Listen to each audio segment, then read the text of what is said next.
space where I could come show something new, or I could meet someone who is making a similar thing. Often when you see it's something that involves some combination of technology in it, it's already been worked on quite a bit. Maybe you're seeing a finished product, or it's already a gallery installation, that kind of thing. It was very hard to see kind of experimental or prototype level work, things that were just at the idea stage or a little past that.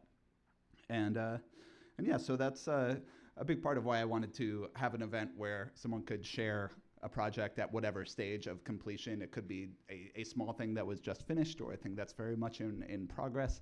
And that's kind of why we have this open projector at the top of the show, where anyone from the audience can sign up and share something for 5 minutes. So without further ado,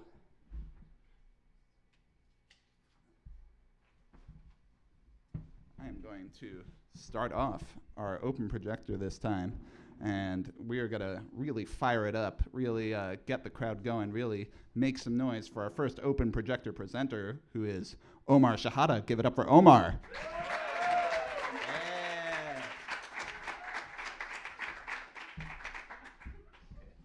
Thank you.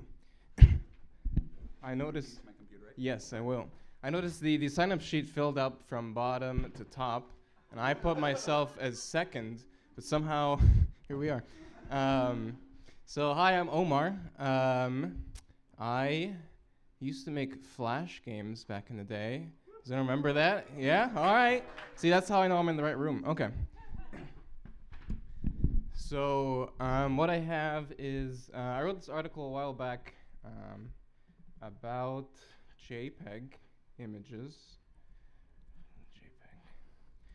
And I've been wanting to revisit it because there's more I want to do there, but I've been tired from work. But maybe this will rekindle some joy. Okay, so this all started with, has anyone ever opened? Oh no, did I? All right, it's back. Thank you. So has anyone ever opened an image file in a text editor? And if you do that, you know, you can. Like, there's nothing, you know, nothing preventing you. Computers are this beautiful thing where data is just data. You can interpret it in any way you want. And one day I was like, what happens if I edit that and save it again? And it was a really beautiful experience, because I was like, the image does change in some weird ways, and I couldn't really understand why. And that led me down this rabbit hole where I was like, understanding the layers of compression and what actually is going on, what does this data mean, and I thought that was a cool experience. I wanted to give it to more people, so this webpage basically lets you do that. Let's see if it comes back. There we go. I'll try to be gentle here.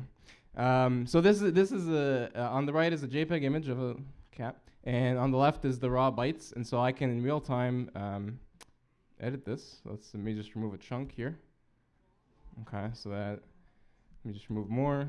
So most of it isn't that weird. It's just removing pixels. But then there's some weird things like there's one number. Let's see what happens when you change this number. Okay, this is one number. I just changed one single number. The whole thing just disappeared. And usually it's the stuff at the top, actually. Yeah, I think it's this 17. Yeah, look at that. So here's 0. Here's 1. Here's 2. Okay, corrupted. 3, 4, okay, something, we'll find something else. 11.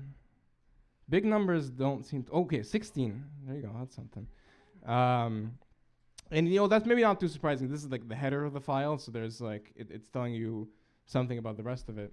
But this is pretty fun. But part of why I wanted to explore this is because a lot of what's interesting to me about JPEG is the compression is, built into it is how the human eye works. So a lot of JPEG is it's a lossy compression, so it's trying to remove details. Okay, so which details should you remove? Well, it's things that our eyes are more sensitive to. So one of the examples they say is like, well, we compress the different colors differently. So like our eyes are more sensitive, I think, to like green more than red. And so it compresses that more. But I'm like, okay, well, is that true? Like, I know it's true. I trust the people telling me this. But I want to see, how did they know that? Like, I want to imagine myself back in the day, like, can I come up with this again? So I wanted to do this. What if I were to do the compression the opposite way. So here I'm compressing each component that's it's highlighted. So let me do this. So you can see. So this is kind of funny. Like you can see maybe it's actually no, it's pretty clear on the projector. The red and the green are the green I think is the most obvious that it's like bad pretty quickly. The blue is pretty subtle, surprisingly. And then the bottom two are the ones that are like the least obvious that anything is even changing, even though they're all applying the same amount of compression. So that's kind of really wild because like even if you didn't know that about the body, you can try it, and also maybe your eyes work differently. So this is a chance to try the compression and and see what works. Then the last piece of this is Fourier transforms. Who enjoys Fourier transforms? Yeah, okay. So I mean, it's kind of magical because you tell me like you have these like 64 blocks, and you can these weird patterns, you can combine them to make any possible shape, any possible image. I didn't believe it, so I wanted to see it. And then here, let's see. So here's the individual sort of coefficients. This one isn't as easy to see in this demo, but here's it like sort of slowly.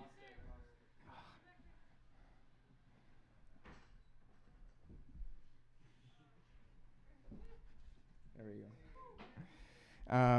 Okay, I'll skip to the last, the most interesting part. So the JPEG specification does the Fourier transform in 2D here for just 8x8 pixels. That's why this image is so small. So you can see each 8x8 square is getting the Fourier done on its own. But I wanted to see like why does it do it on 8x8? Why not 16x16 or like the whole thing? And there's no reason you can't do it on the whole thing. And this is it. This is the entire image made out of these coefficients. And so if I were to let's see, make one of these numbers really big, you can see the pattern that it's controlling. So you can take this one, and again, you can sort of see that it's contributing to some parts of the image subtly, and there's like thousands of these. And then the fun part is like the way you do this compression is you remove the high frequency stuff because our eyes are not as good as noticing them. So if I remove, I just removed 60,000 numbers by clicking on this, and the image looks exactly the same. Okay, but then again, what if we did the opposite? What if we compressed it the same amount but remove the stuff that we're most able to notice, so that you leave behind the things that you can't see so that we can see the things we can't normally see. All right, let's do it.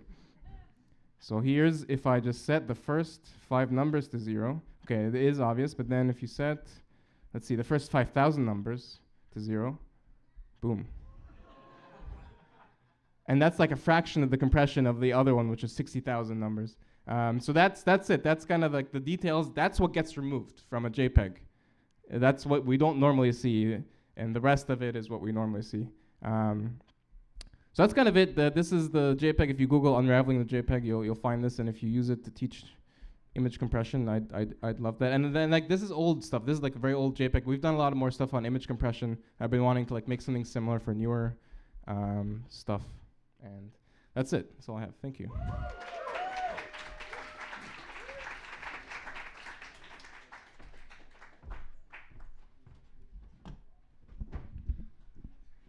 Thank you so much, Omar.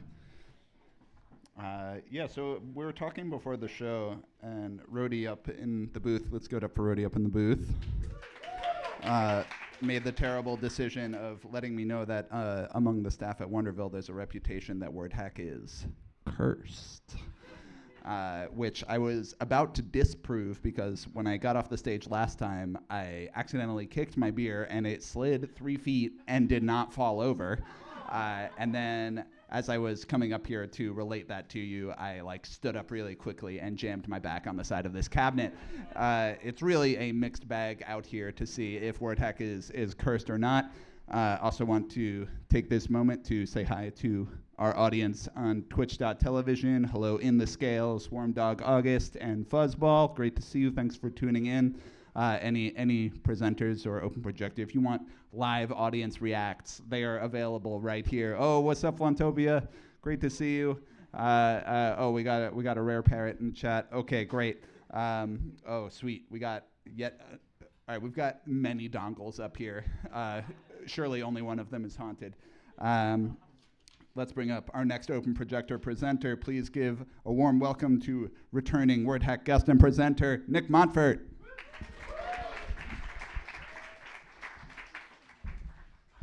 Thank you, Todd.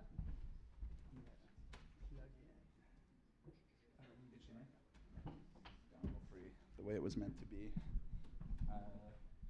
Sitting mic stand or standing mic stand? Sit.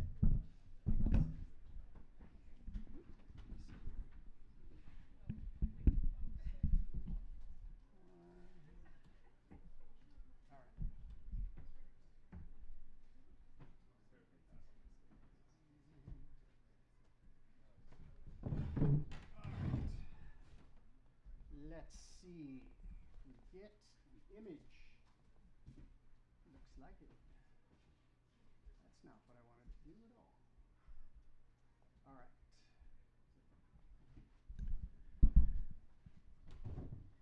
Hello, Wordhack.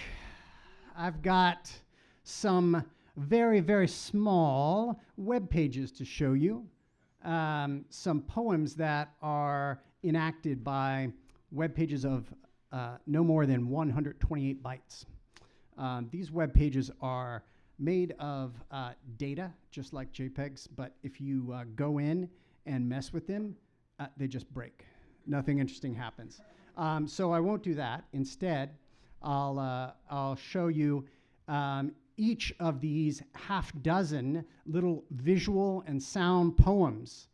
And the first of these, Debate, does present these shapes, strobing them, presenting them very rapidly, and may trigger seizures in those with photosensitive epilepsy. I know that we're already in Wonderville, so that may seem like a superfluous warning to give, but be aware. Here is Debate.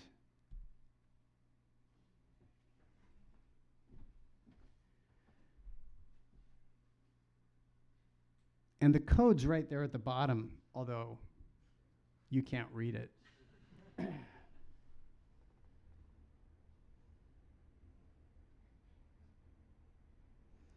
So I prepared these for an exhibition. I hope they'll be accepted, and that'll be an online exhibit in July, and then you'd be able to see the code. And this is a sound poem, which I will read aloud. It's called Utterer.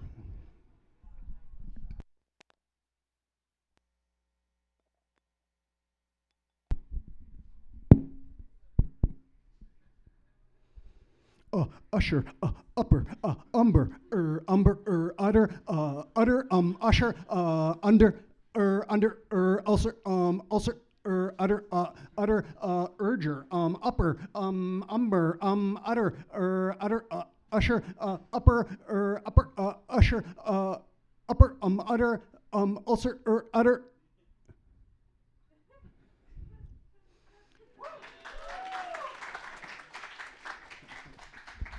All right, thank you. I'd love to hear your comments and feedback about these. If you don't like them, you can keep that to yourself. But if you know of any ways that I can save a byte or two, I'd be very interested. So this next one is a visual poem called "I Saw the Vowels in Gold," which is related to the painting "I Saw the Figure 5 in Gold." And the great figure, the poem by William Carlos Williams that's behind Charles Demas' painting.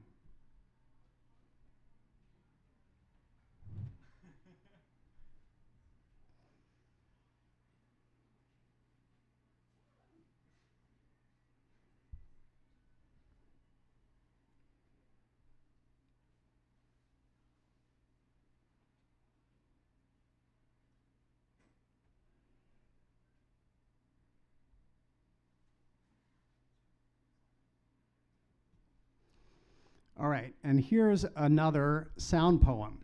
This one is called Fusion.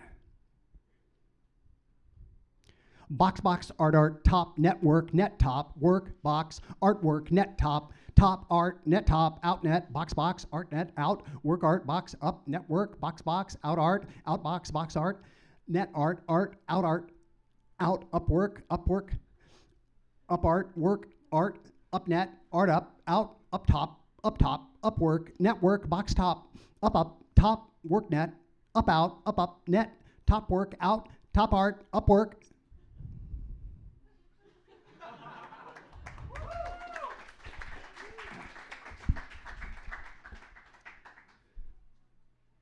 All right, we like the sound poems better than the visual poems, but as you might guess, this next one is a visual poem. This also has an epilepsy warning with it, and I'm about to kick it off.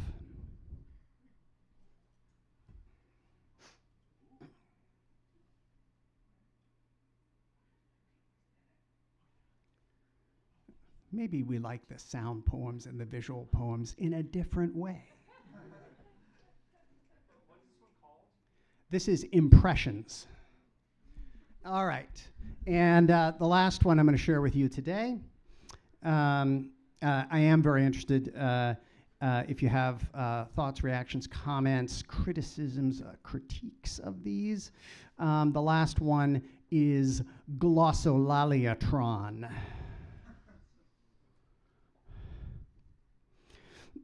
Osolalio glosso los sololaliatron sololaliatro sololaliatro olaliatro olaliat lialit lia la li liatron natron iatron atron tron tro los solosoliatron soliatro soliat oliliat lialiat lalila liatron iatron atro tro Losolaliatro, osolalialat, sosoliala, sosoli, sola, ola, la, aliatron, liatron, iatron, atron, tron, tro, glossolaliat. Thank you.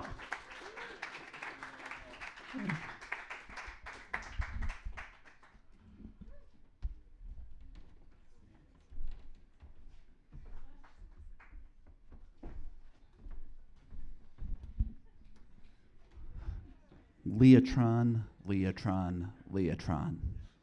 Nick Montfort. Up next to the open projector, please give it up for Ahmad Ansari. Returning for an encore performance after presenting a Wordhack last month.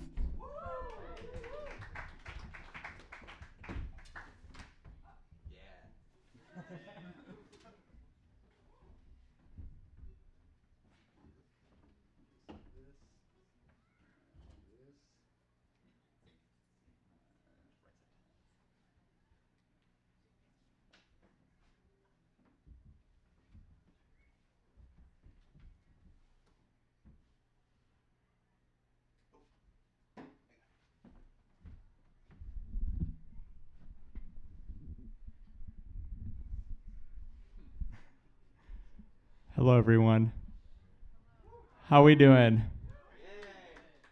So tonight I'm here to present a very special project that actually unveiled for the first time in one of Todd's classes last summer. But this is a video game that was built in the early 90s. But I can keep talking, or I could just read this description. So, imagine you're in 1993. Two friends in Brooklyn with a passion for bird watching and computer games decide to embark on a project to combine the two. Inspired by point-and-click adventure games like Myst, the friends try to leverage emerging technology to create an immersive digital rendition of the activity that brought them so much joy.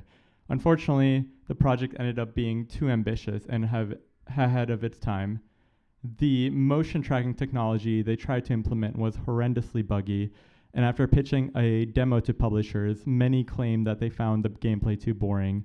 The friends shelved the project and gave up on their dream.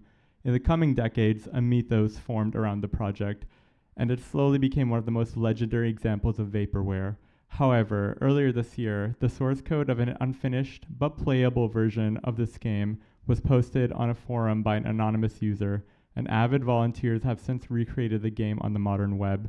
The original gameplay is largely intact, and thanks to improvements in digital camera and motion detection technology, the Friends' vision has materialized. So this is the second time ever that this game is being unveiled to the public, and it kind of has like a more summer theme to it, but I thought that since it's the winter and we're all spending our time indoors, it would be really great for all of us to get a little bit of immersion and get a sense of summer back into our lives right now.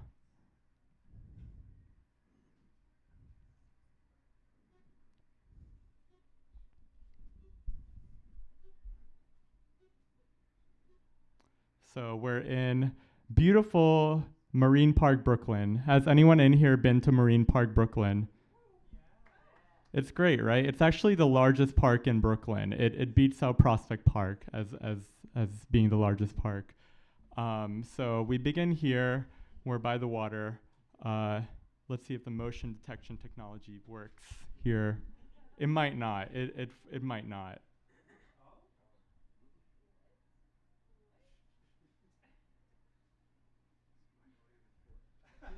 Is it working? Is there another camera? My default camera might be like OBS or something. Oh, okay. Thank you. This happened last time too. I'm getting major deja vu. Let's manage. Oh yeah, EOS webcam Oh, utility. awesome. None of that. Let's go this one. Okay.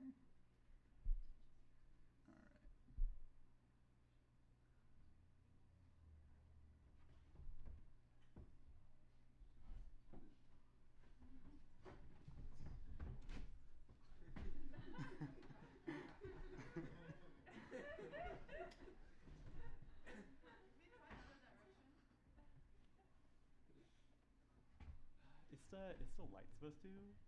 Yeah, the light usually is supposed to be I think it's coming on. Okay. So I wonder if it's just too dark to pick it up. Yeah, that's the right camera. Too dark. Can we need a separate allow pop-up? All right.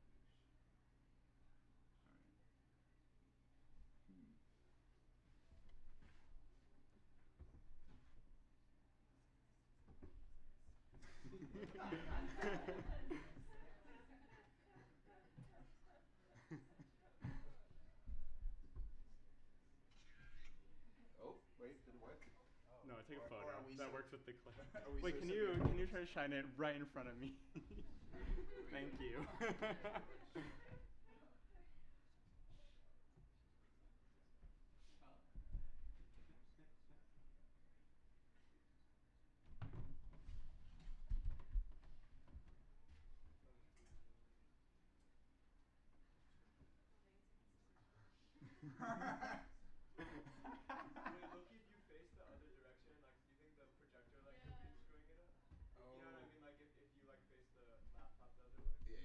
Oh, right.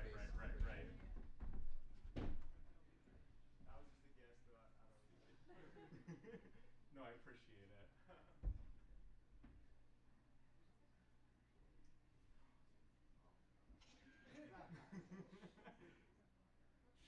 Yeah, no, I think this is not the optimal environment for this game from 1993.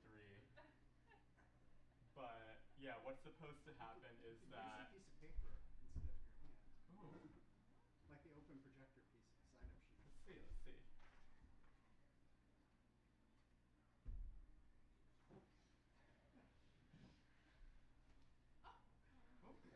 If anyone sees a hand there or a camera, please let me know. It might not. They should be picked up at least. Do I have one more thing? Maybe Microsoft Edge will help us out. First time opening this browser.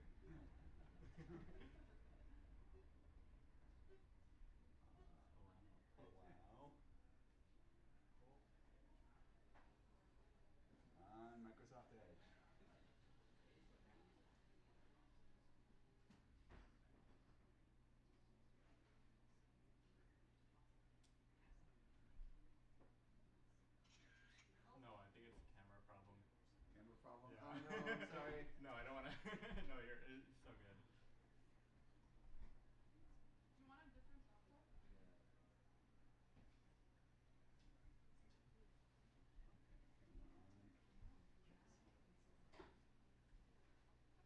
Continue allowing. Manage. It's also using EOS webcam utility. Just please stop using EOS webcam utility. It's on by default. You might Very close greedy. it before you get. Yeah, the other one's using the camera. Oh, okay. Okay.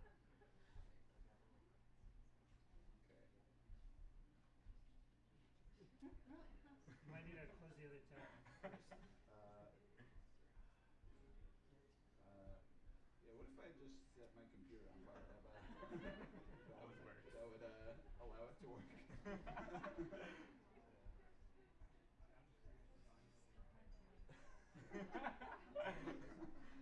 EOS has taken over your computer. It doesn't want me to show this. I wish there was some way I could use EOS webcam utility. Yeah, Microsoft Edge is not helping us here. Right.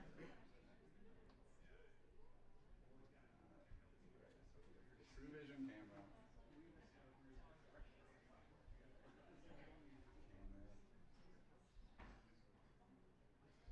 Okay, we do not want this webcam utility. Is this funny to you?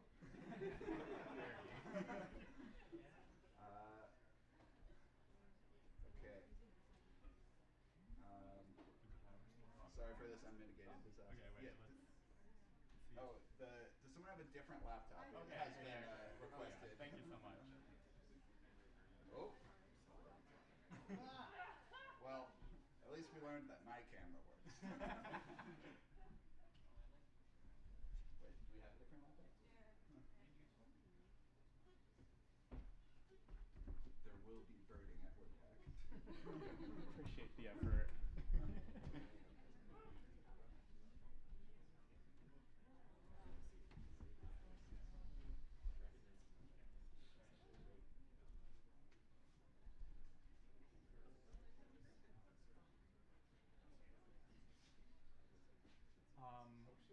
What's the Wi-Fi again?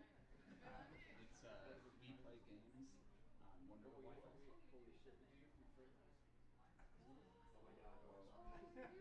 Wait, It's working on the phone. What? it's working on my computer now. Wait. Should we switch? I mean, I'm supposed to see a little camera, right? Yeah. Okay, it's working? All right, it's Okay, working. let's switch. Thank you so much. Will it continue to work? Who can say? We'll have to find out. 1993. Is it? Yeah. Still working? Can we give a big round of applause to Todd for making this work? So, yeah. Okay, so the motion tracking technology, it's 1993, so it doesn't play well with today's technology, but moving the cable around a little, having friends help you makes it work. So we're in beautiful Marine Park in Brooklyn. It's like I'm there. We see a couple birds there already. We have 24 rolls of film on, or 24 shots on our roll of film on our 35mm camera. If we, let me turn the volume up a little. Can't hear you on the stream. Awesome.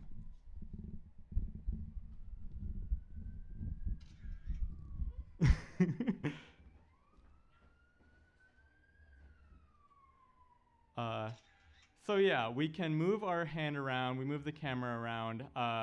There's some birds here, we can take photos of them. We can go to different parts of the park. We see some beautiful birds here, some shorebirds. You can take a picture. But we have a counter of how much noise we make with the camera shutter and moving around. So we have to make sure that we don't make too much sound or the birds disappear. But they always come back.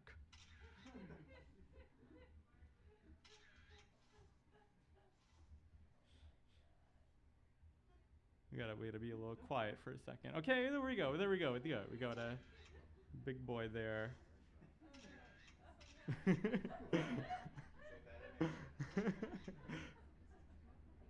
We want to go left or right here? What are we thinking?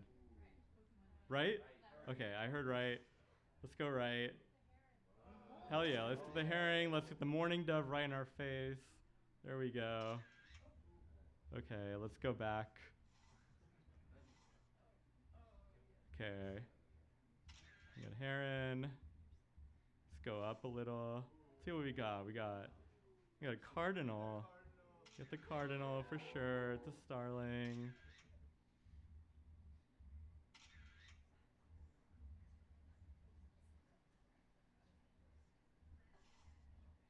All right.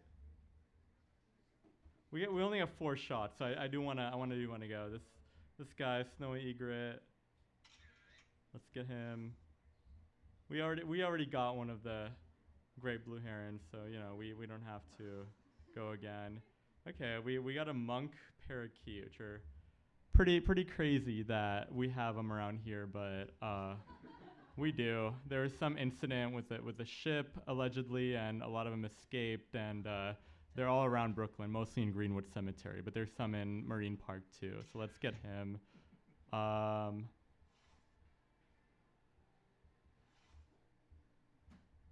Let's get this duck.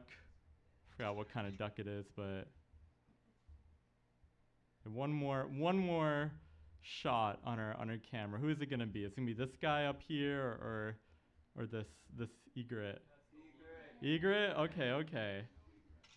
Okay, game over. Let's see what we caught. We got some boys. Let's see. The makers of this game wanted to have an educational element. They kind of ran out of time, but you can see all the birds that you caught. You can kind of click on them and get more information on allaboutbirds.com, .org rather. That's all I got. birdingsimulator1993.com. You guys should check it out if you ever want to, but it's not gonna be more than what you saw. But yeah. Thank you.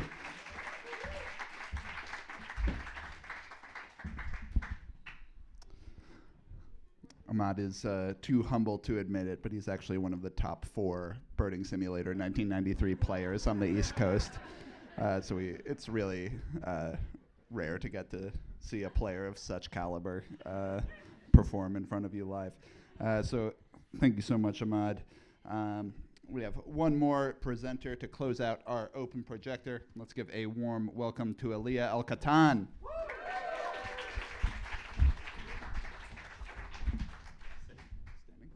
I'll sit. Yeah.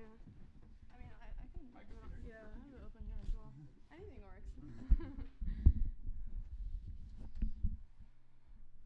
All right. Hi, everyone. My name is Aliyah. I noticed that 2 out of 4 presenters today were Arab, and so we're kind of taking over. Shout out to Omar. I was like, whoa, there's more of us. So I'm going to present the project I've been working on for a little while. It's supposed to go live soon because we're tired of working on it, not necessarily because it's done. So I'm a PhD student at NYU, and I study like technology and politics stuff, but I try to find excuses to do like silly P5 animation outside my PhD. So I worked on this game with my friend Ujain. Let me. Sorry. Oh right. Yeah, that's exactly what I'm going for. So I worked on this game. It's an educational. It's not a game actually. It's an educational experience, whatever you call it, on what the algorithm is, and so like social media algorithms, TikTok, etc. And it's aimed at like a younger audience that doesn't have a technical background. So like young people on TikTok who are constantly talking about the algorithm, knowing what they like, but don't actually know what it is. And so it's just an interactive like educational experience that aims to be a little bit fun and use the medium of TikTok to tell the game, to tell the lesson. And so in the beginning, it tells you you're testing the social media application's algorithm and learning how it works along the way to give feedback. We spent a lot of time struggling on what the content should look like because we wanted it to be somewhat universal and also not render forever. So we settled on P5 animations. So in the beginning, you choose your favorite color, a shape, and a speed. and it says it's collecting data. It's not actually collecting data, but it says that. And then it kind of tries to explain, also literally like I was editing the script this morning, we'll continue to be editing it, so it's still in progress. But it kind of tries to explain how an algorithm works. So it says, you know, we learn from your interests, but also we're gonna add some exploration pieces, and ask you to interact with the experience along the way. This is really funny. The emojis, I just saw them look like this for the first time in my life because it's a different browser. So I'm like, whoa, I'm learning new things. But as you swipe up, this also works on mobile, like in a TikTok type environment. You see a bunch of random animations, and it's basically like there's four aesthetics of animations, like emoji, text, like vaporwave, something else. And the more you interact with like an aesthetic, it learns about the aesthetic you like, but also which shape you like, which color you like, so like different metadata. Actually, most of the P5 animations are made by Andy Wallace, who's a Wonderful guy. And we actually met on the Wonderful Discord, and so it's a Wonderful project in some ways. So you scroll through random animations. It tells you what data it's collecting on you, so watch time, people with similar profiles, etc. You continue interacting. Let me like a bunch of green stuff and see if this works. So it says, oh, your algorithm says your favorite color is green. Some bizarre assumption about you. Is this correct? As a matter of fact, I am level-headed and always happy, actually. So I will say yes. And then it says, oh, we're collecting data to make assumptions. This can also mean social media companies learn like your age, demographic, etc. Then we try to like tell people why transparency is important. I don't know if they're gonna believe us. But we show you some data we collected on you throughout the experience. So I've been apparently liking green content, more squares, more slow, text-based content, etc. We introduce like the phrase of like a feedback loop. And then you can see how we weigh the different interactions. And like try to explain to people that these are like decisions that social media companies make, and they could just as easily make different decisions. And you can actually change the weightings here. And then you can continue interacting with it, but also see like in real time the changes. And so like if you like a bunch of red, hopefully you see still not enough red. The green is just taking over. But you can like mess around with it and see it change in real time. Yeah, then we're kind of still figuring out the endings. So if you have ending ideas, hit me up. But the last thing we want to talk about is user choice. So a lot of these new platforms are talking about like middleware algorithms and kind of like a marketplace of algorithms, which is a bit of a controversial idea, but it's out there. And so it's like, what if you could choose which algorithm moderates your feed? I love skateboarding. I will choose skateboarding. And then, yeah, you can replay the game, try it in a different way and see what changed. And then there's going to be like a bunch of resources it links to. That's basically it.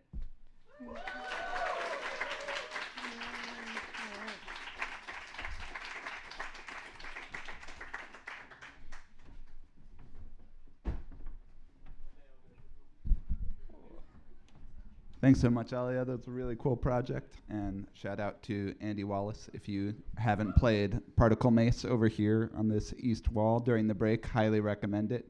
One of my favorite games in this room, created by Andy Wallace. Hey there, everybody. While I have you here, well, first, let's give it up for all our open projector presenters.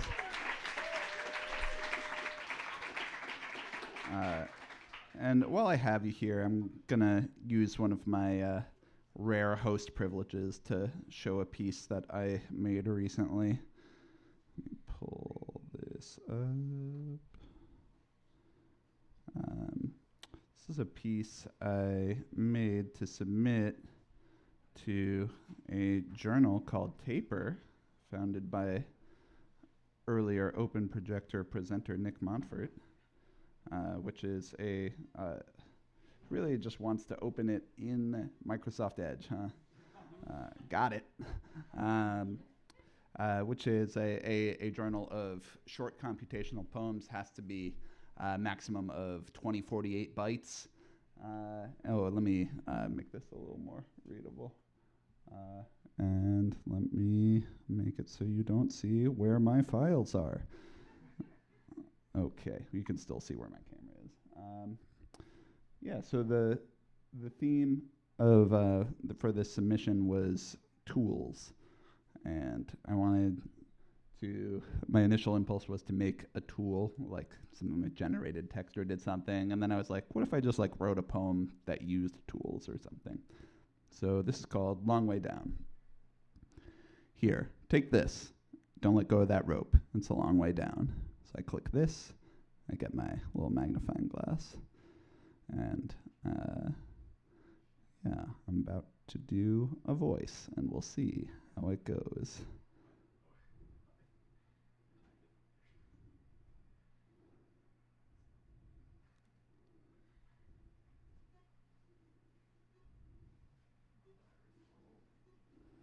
Feeling restless in my bones, swinging sticks and scraping stones.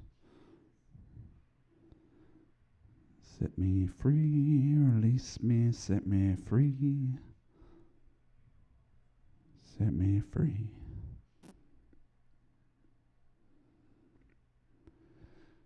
Your hands cupped, overflowing with honey. A bounty, a mess, a sticky spot on your Sunday dress.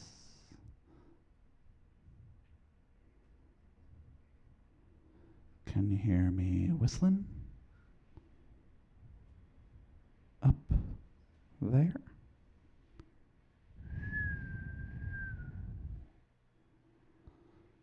The word blood stuck in my mouth, the sound of it, the pulsing in my temples.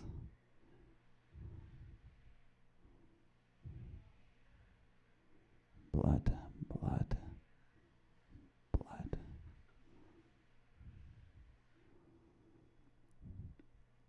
You'll have to let go of the rope for this part. Don't worry. The bottom's close.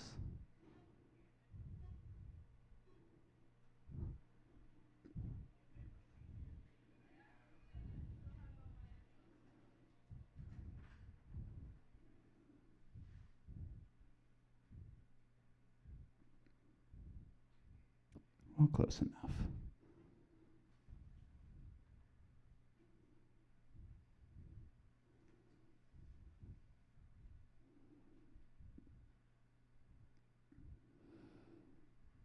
You know, they used to tell me their secrets. Carry 'em to my grave, I'd say. Well, I got so many secrets to tell you.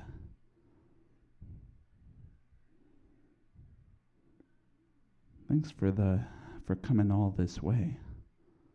Nice for us to have a little time together for the end.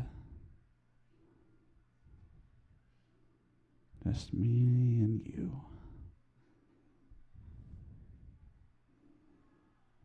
I'd rather be buried alive than buried alone. And now you can't scroll anymore.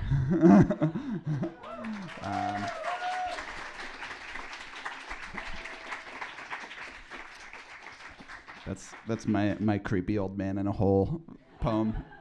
It's a little tonally different than most of my work, but just kind of found a voice and ran with it. Cool. Well, thanks for letting me share that with you. That was fun. The piece also justice for papyrus. Am I right? I was trying to think of like what's a good font that represents someone like scraping into a wall while they're digging, and what better font? It so is. Cool. Well, thanks for letting me share that. I am excited to now transition to bringing up our first featured presenter of the evening. Very excited to welcome Orion Martin back to the Wordhack stage. Orion was a presenter at the second Wordhack of all time.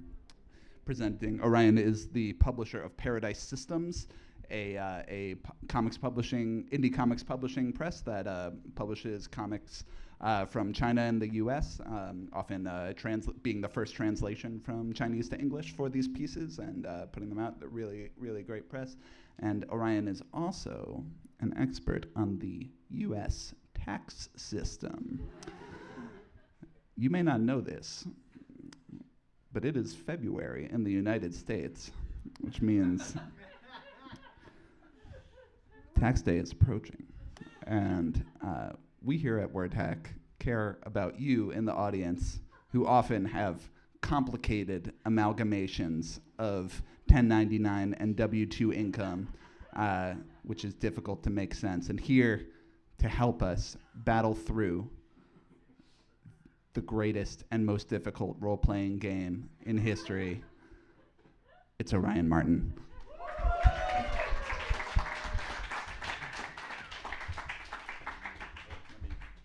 Your well, here you go. You vamp. Thanks, Todd. Yeah, hi everyone. Great to see everyone. I was at the second Wordhack, and for that Wordhack, I got a couple of my coworkers to come after work with me to my presentation, and we were like 1/3 of the audience. So this is a really different vibe than it was back then, but yeah. Okay, so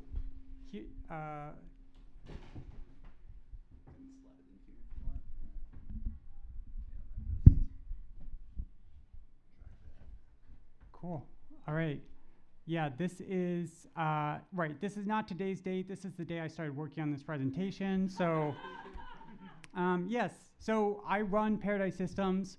It's a small indie comics press, and we work with a lot of amazing cartoonists. Some of them based in Brooklyn, many of them based in China. And I would love to talk more about that sometime.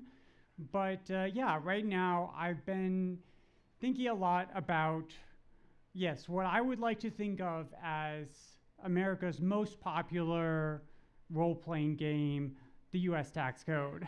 And you know, the reason I've been thinking about it this way is like, I've been doing taxes for people for like 6 years.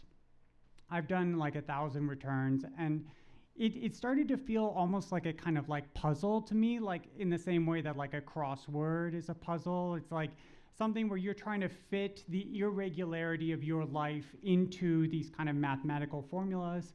And then there's a right answer at the end of the day. You know, you don't get to just like make it up.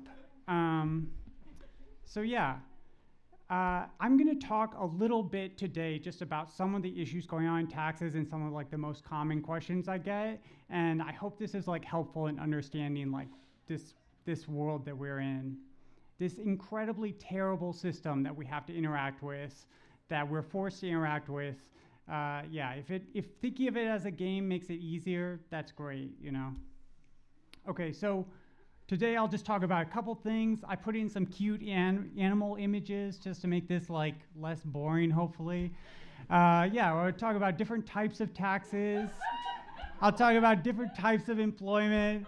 I'll talk about their weird interactions. Yeah, all right. So let's get started. Yes, types of taxes. So the first tax, this is the one a lot of people think of when they were talking about taxes, the one with different tax brackets. We're talking about income tax, right? And this is part of your federal tax return. It's going to be 10 to 37% of your income. And just as a side note, I sometimes have clients who are like really worried that they're going to like make $100 more and they're going to move into a higher tax bracket and get like pay a lot more. And I just want to let everyone know that's not how the system works. It's a very gradual increase, so you never need to be worried about that. But that's a side note. Okay, next we have Social Security and Medicare taxes. This is sometimes called self-employment tax, and this is going to be like 15% of your income. And then state and local taxes. So this is really different. This is a different return now. We're outside the federal return. And, oh, geez, I should make this smaller so you can see better. Is that helpful?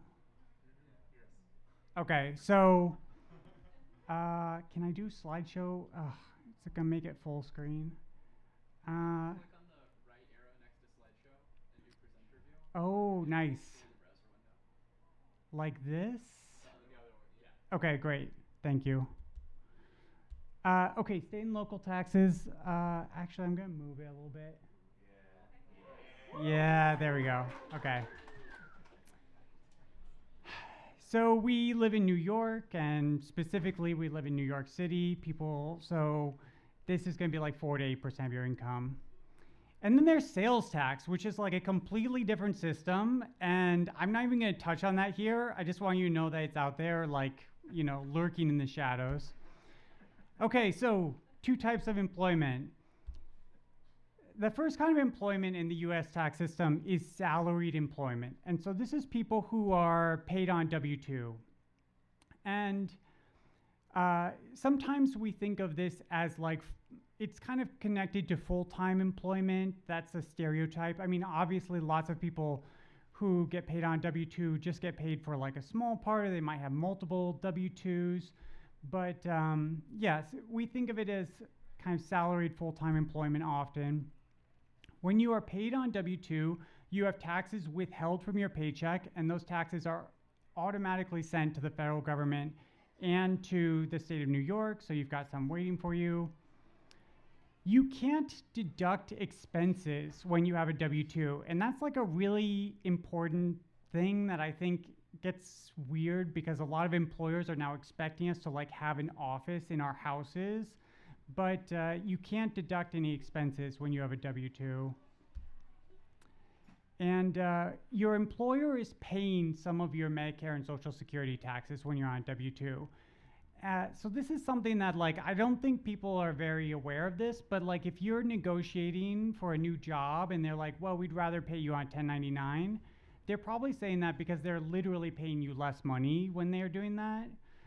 So that's something that you could like bring up in salary negotiations.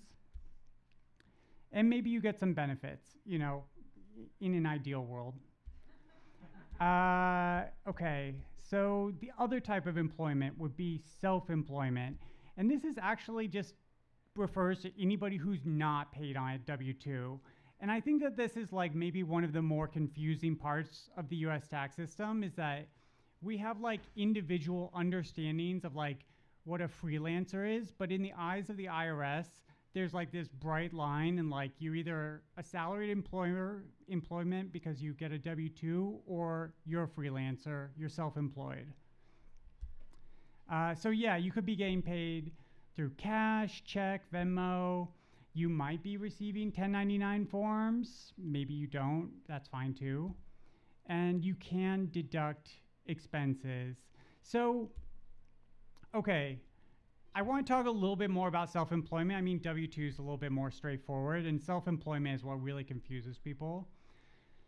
And the reason I chose this image, hopefully you can see it, is that in the same way that this cat is like trying to fit his paws into this tiny box, the idea of fitting your like side hustle or your like self-employed work into the way that the IRS is thinking of it can be like a really bizarre fit sometimes. But basically, as soon as you make money, whether that's like somebody gives you cash, or you know, you get paid for something, or you launch something and you start bringing in money, you have already started a small business, and that's how you'll be taxed, right?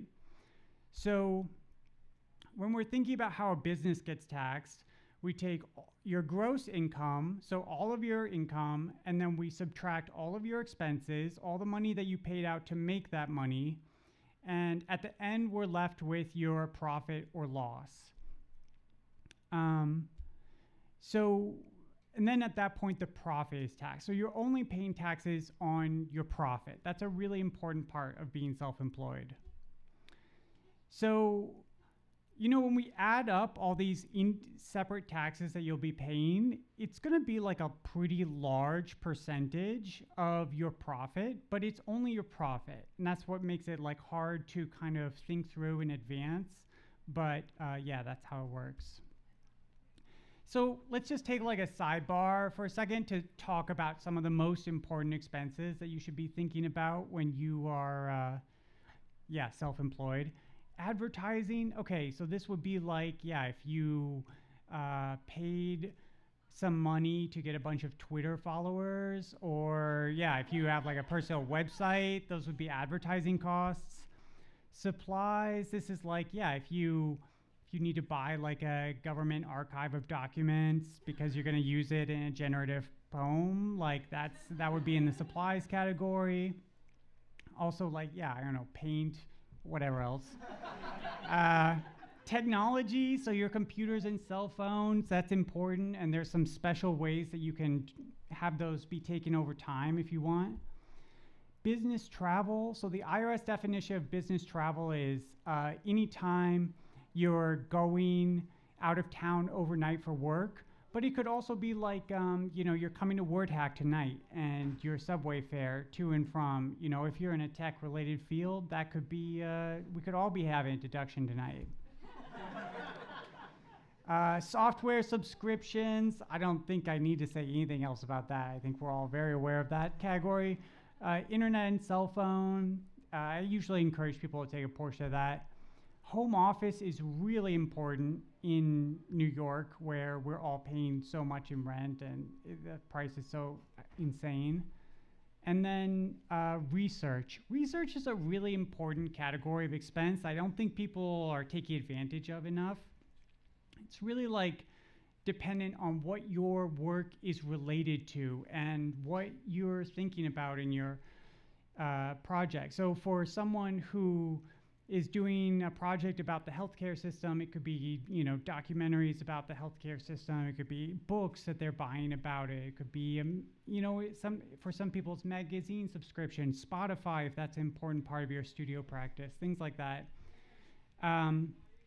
I always think of this one guy who I was doing his taxes, and he was like a poet, and he had done this project for an entire year where he wrote a poem about every single thing that he bought. Like, he would like go to the bodega and buy a banana and then like write a poem about it. And then he came and he wanted me to do his taxes, and he was like, yeah, every single thing I bought is research. And I'm telling you now, that doesn't fly. That's where we've jumped the shark at that point. But in theory, I can see, I can kind of understand it. Okay, so back to the boring stuff. All right, the more money that you make, the more taxes that you pay, right? You pay a higher percentage. And because of that, this is a little hidden by me right now, but one thing I want to leave you with, one takeaway, is that when you're self-employed, you should always be aware of any sudden spikes in income that, because the way that your taxes increase is not linear. It can suddenly spike up, especially if you're self-employed. So then, yeah, how much should you be saving for taxes? Well, the hard thing about answering that question is that you have to know not how much money you're going to make, but how much profit you're going to make. But let's just assume that you know how much profit you're going to make. You should be saving, for $30,000 of profit, you'd want to save 23% of that. For $70,000, 29%. For $110,000 in profit, you'd want to save 33% of that.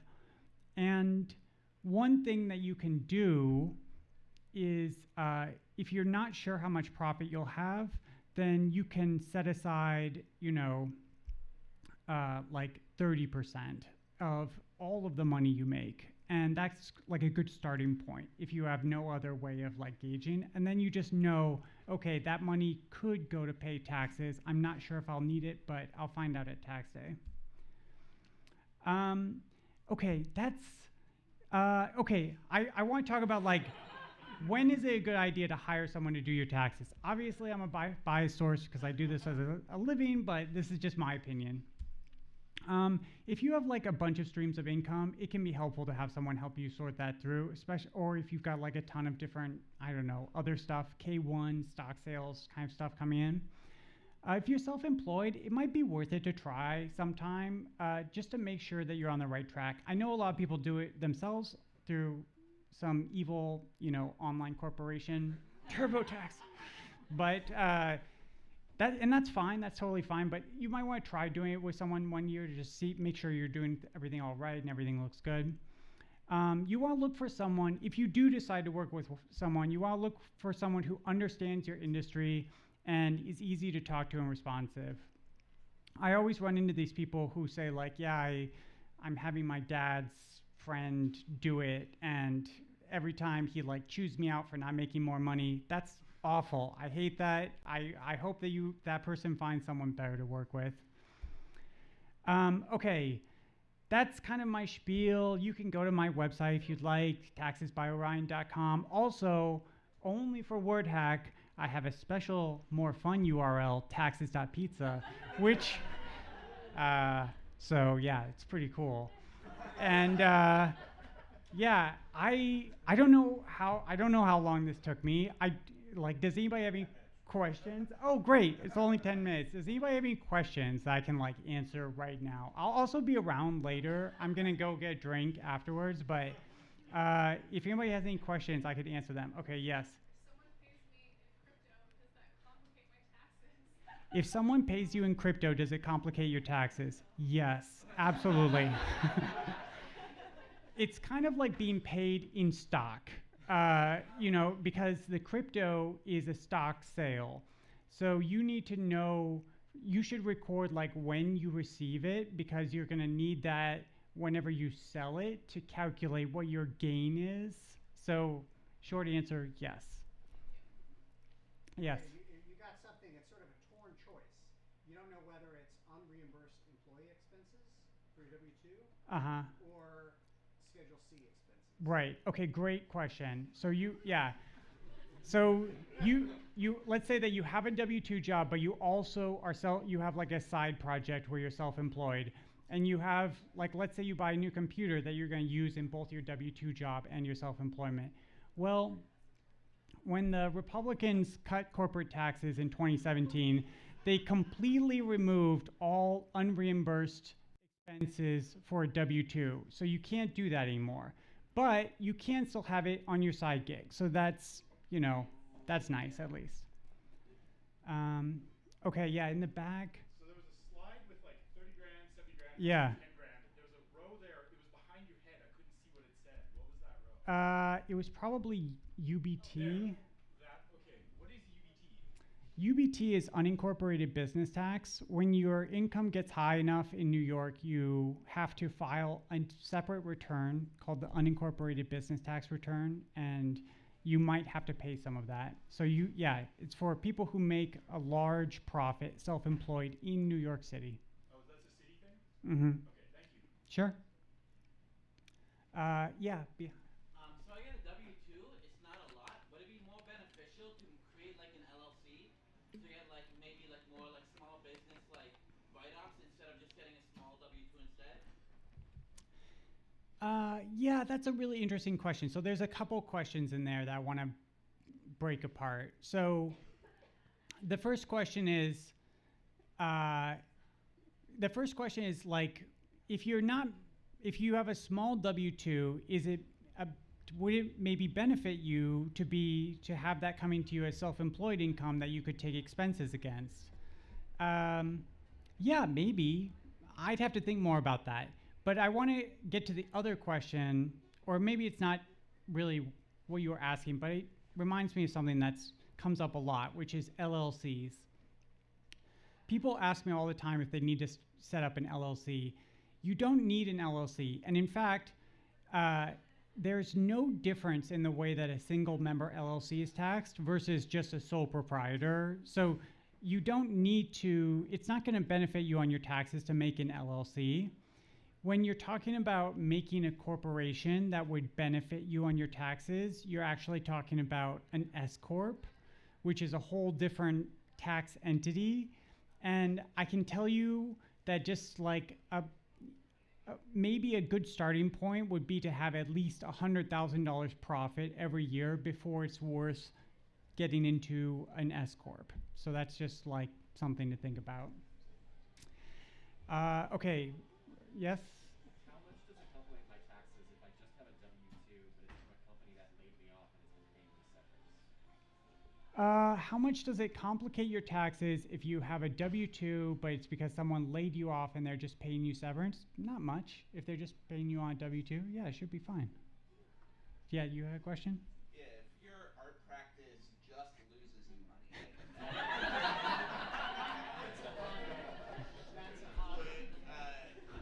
Should the IRS Yeah. What if you have an art practice that only loses you money? Asking for a friend.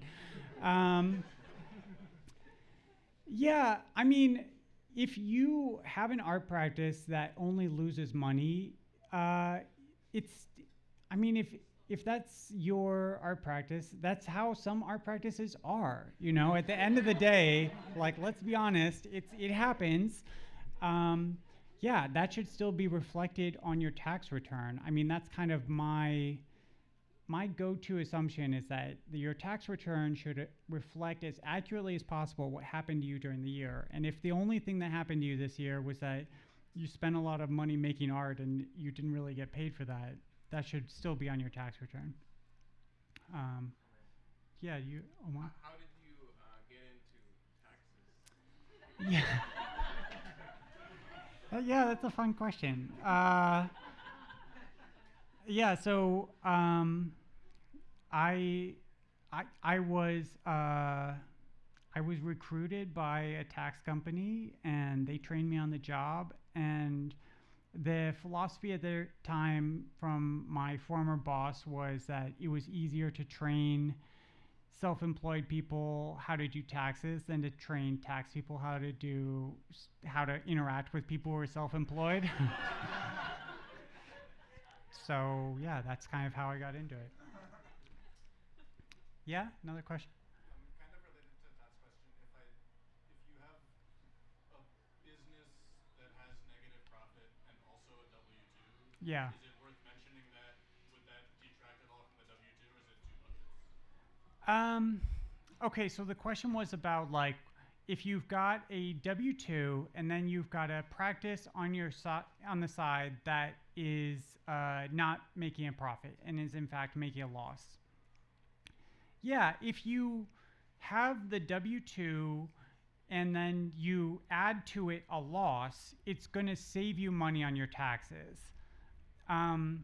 And then the question is like, well, does that start to look shady? And let me give you an example of when I think it starts to look shady. Let's say that you work at Electronic Arts, but, and so you make like, let's say hypothetically, you make a ton of money through a W-2, and then you have an art practice where you buy $10,000 worth of video games every year, but you don't produce anything and you don't have a website. You know, that's when it's like, okay, this looks like maybe it's connected to your W-2 job, and you're just like, so the short answer is like, yeah, that happens to a lot of people. A lot of people have businesses that they're trying to work on the side and develop, that they have a full-time job that they're kind of paying the bills with, and that's totally legitimate when that happens. Yeah, back there. Yeah, how can you tell whether you have a hobby or a business? I've always thought of it as like having a hobby is fun, and having a business is unpleasant. And so all those times that you spend doing like the unpleasant part of like, oh, why doesn't Squarespace allow me to change the color of this one button?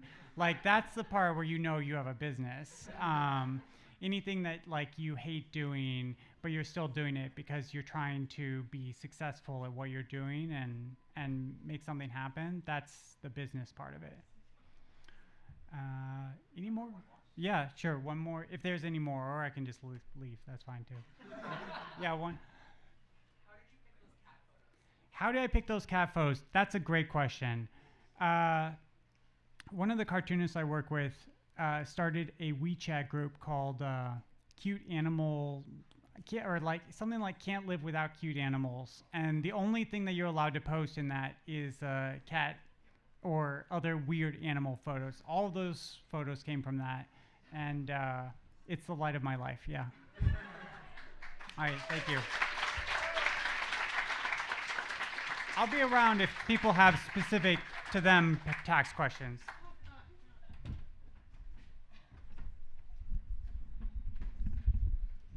Let's give it up one more time for Orion Martin. Yes. Resounding applause for the talk on the U.S. tax system. Thank you so much. And yeah, Orion will be around. And yeah, Orion's not kidding. That second word hack, that was scary. It was make or break. We had like a big kind of like sold out packed room first show, and then it's like, oh, maybe we should try and get another show next month. But for anyone here who's like organized shows before, there's a big difference between a show that happens every year and a show that happens every month, and it's often hard to find what your event is and if people actually want to come to it every month, or if they've just come to one, if they're like, all right, wow, how can there be that much computational poetry out there? We need at least another year before we see this out. And so big gratitude and thanks to Orion for presenting in that second word hack, and without which we would not be here today. So thank you so much, Sam. So stick around, taxes.pizza, taxes.byorion.com. Go ask him a question. We are about to go on our break here for 10 to 15 minutes. After the break, we will be hearing from Nolan Royalty and then Blake Andrews. Really great presentation still to come. Do not go far. See you in 10 to 15. That's all I have.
Can you hear me on the stream? Check, check, check. Ooh, smooth transition, yeah. Oh, that was really nice. Oh, yeah. Rody in the booth with the smooth transition. And thank you, Flan and August for keeping it hype in the stream. We are going to start off with our second half here. Very excited to be joined by Nolan Royalty. Nolan debuted on the Wordhack Open Projector a couple months ago. Shared a really amazing project called Talk Paper Scissors. We're going to hear a little bit about that and a lot more about some other crazy experimental games that connect people in surprising ways. Really excited to see what Nolan has to share with us this evening. Please give it up for Nolan Royalty.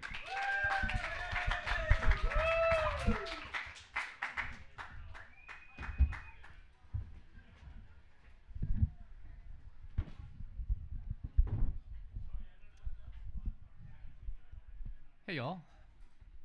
Move that a little closer.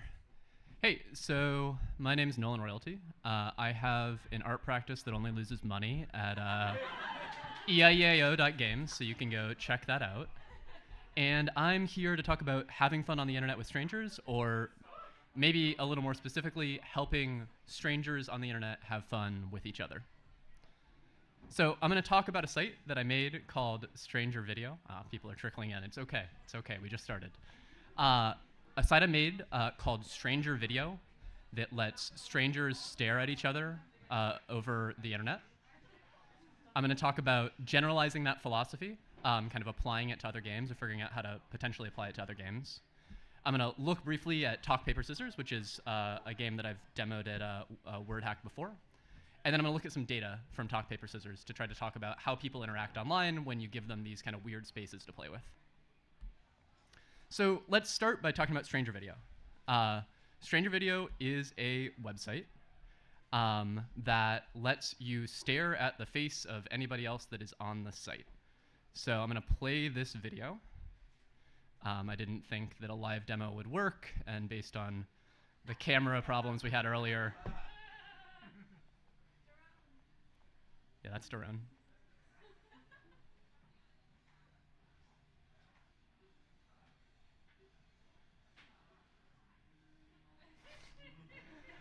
So the site shows you the face of anybody else on the site until one of you blinks. And that's it. So it's only faces. There's nothing else. There's no text chat. There's no audio chat. And there are no rematches. There's no way to kind of queue into that person again or anything else like that. I want to also kind of demo one kind of aspect of the site really quickly. So I'm going to pull up this. I'm not going to like play, but I want to show when I say that it only shows a face, what I mean is that it like crops to just my face in real time as I move around, and it shows that kind of nasty red thing if it can't find my face anywhere on the screen. My face is probably really big. Let's get rid of that. So that's what the site looks like, and there's that kind of weird cropping because like every frame of the video, it's recentering on where it's detecting your face. As a quick aside, I'm not going to talk about the technology behind this at all, but this is what I'm using. If you want to know more about that, we can talk about it after. So where did this come from? Why did I make this? Well, it started when thinking about the phenomenon of walking down really long hallways and seeing someone that you kind of know at the other end and needing to choose when to acknowledge that person. Which there have been a lot of long hallways in my life. This is from my college. And I get really freaked out there. I'm sure no one here has ever overthought a social interaction, but I do. And I think in particular, there's something to like, you're seeing someone and they're seeing you, and there's this kind of like, you know, you see them, they see you, you see that they're seeing you, and on and on and on until infinity. And something about that really puts me in my own head, kind of freaking out about whether I'm behaving in a normal way. And so I wanted to make a game about that.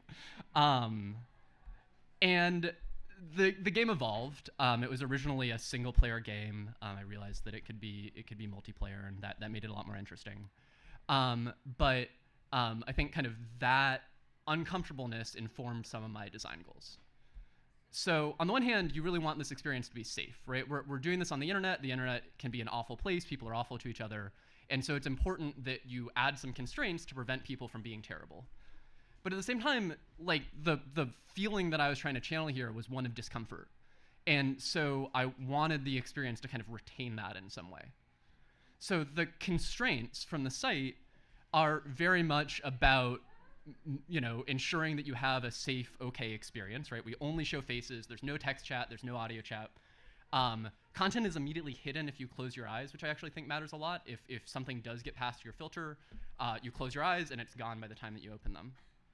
But those same constraints, I hope, help kind of provide the experience that I want to provide, right? You barely have control over the interaction, and there's nothing that you can do but focus on the other person's face because that's all there is. And the video, as we saw, is kind of like tightly cropping around you in real time. And I was actually really happy with that effect. It was accidental at first. But I started kind of picturing like someone that was like tearing a hole in your screen from the other side and trying to like shove their face in. And I was really happy with that. So this got a decent number of players, first from Hacker News until OpenAI fired Sam Altman, which I don't recommend for launch day. And then from, it did well on Japanese Twitter. A Japanese gaming publication picked it up overnight. I don't know why, but it did well there on Twitter and across a couple of YouTubers and other content creators. Although, awkwardly, they couldn't like create very good content because they didn't want to show the faces of the people they were playing. So, that's okay. But how did this make people feel? Well, they had a lot of feelings. And we can kind of look at a couple of these. They are wildly varied.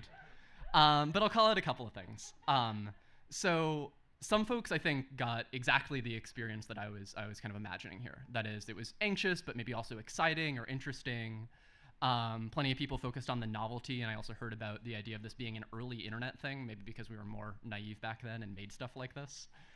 Some people, though, just really liked it. I think some folks, like my friend Mike, who says, "Holy fuck, LOL," I think didn't feel any of that anxiety at all, and so it was just purely fun. My favorite comment is from a friend, I don't know if you can see it, but who said that he had never had so many strangers smile at him in his life, which I thought was pretty touching. And I also did get some set of people who like thought that I had made it disconcerting on accident and tried to give me marketing advice, which it's fine.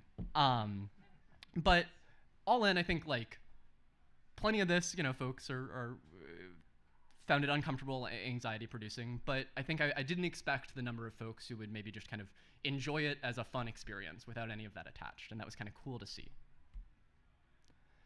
So I played a ton of rounds of this, especially on the first couple of days, and almost all of the experiences I had were the same to start.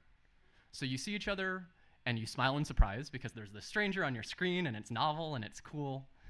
And then you stare because there's not that much else to do.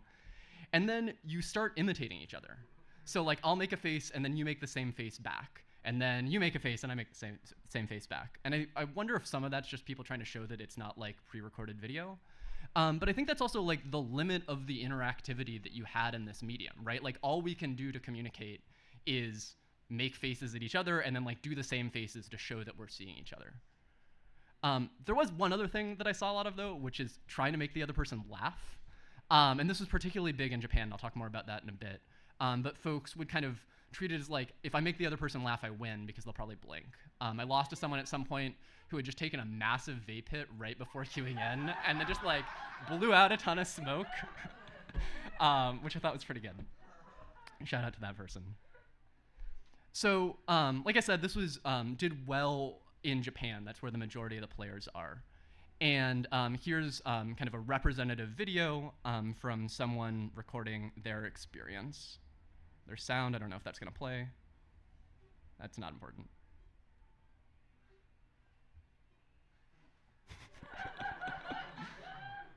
I don't know. So most of the content was like that. That was very fun. This guy made a deranged thank you video for me that I can show you after if you want to see it. But I talked to a couple of Japanese users to be like, hey, why did this become a thing? And I'm sure that's impossible to say. There are lots of reasons. But the most interesting answer I got is that There's a popular children's game in Japan that is like a staring contest, but you make funny faces at the other person, and you try to get the other person to laugh. That's the Japanese word that I have there on the right. That's the right. And this was just kind of like a natural place to go play that game that, you know, everybody already knew. And I thought that was just a very cool thing to learn. So I have these constraints, right? We're no text, no audio, faces only, and it's worth asking whether they're perfect. And the answer is yes, absolutely. They are. So they're not, but that's okay, right? I was like a little worried when I saw this, and this is my friend Peter playing the game on lunch day. But I was a little worried when I saw this, but like thinking about it more, to the degree this is about anything, it's about like bringing people together for a fun experience. And I think this is like a fun experience, right? This is fun. And one thing I've kind of realized, and I'll talk about this more later, is that a lot of the joy of these experiences is like pushing on boundaries with somebody else and showing somebody like a way that you can push those boundaries that they hadn't anticipated. And I think like this is very much that. However, I think it's also important to point out that, and I've been awful about this in the talk, but on the site, I'm very careful to never make this seem too much like a game. So there are no scores, and there's no like high score timer, you kept your eyes open for 2 minutes thing. And I never use the word win or lose or anything like that. And that's all very intentional, and there are 2 reasons. One is that I knew going in that the constraints in the game weren't perfect, and I thought that it would really incentivize cheating. If you cue into Peter and he has paper over his eyes, it's probably funny now. But if then you get a loss, you probably feel pretty shitty, and maybe you feel obligated to do the same thing or you don't want to play anymore. But the other reason is that when I was explaining this to folks before launching it, people fell into 2 camps in terms of their interpretation. And one was like, okay, this is a game, and it's a staring contest, and I'm gonna lose if I blink, so I'm not gonna blink. And that's fine. But the other was like, oh, this is weird internet art. And it's a Craigslist misconnection generator. I don't know, something like that. And I think that's like great and totally valid too, right? And I figured that if I leaned too far in the game direction, it would make it really, really hard to bring that interpretation to the project because there'd be too many scores getting in the way. So I've tried to think about how this generalizes, how to create other experiences like this. And I should say, I don't really know, but here are some ideas that I've had. One is that maybe clearly interactions with strangers on the internet just like need to come with a lot of restrictions. That needs to be a core kind of component of the thing. A second is that those restrictions should drive the experience. That is, like, the restriction faces only makes a lot of sense for stranger video. It probably doesn't make a lot of sense for like most games that you might want to put online. A third is that I think novelty is a big draw here, and that like if stranger video had been 20 minutes long and didn't cut off when you blink, I don't think anyone would get to 20 minutes. There's just not that much to do. And a fourth is that, well, I don't think this is like a requirement. It's a lot easier to think about restrictions within a single medium and just like ignore all of the others, right? If we had also allowed audio, you're trying to think about like what audio to allow and how that interacted with like what faces you were letting through. I don't know, like that's a lot harder to think about. So I mentioned earlier talk, paper, scissors, and I made that with Greg, who's right there in the audience. Hi, Greg.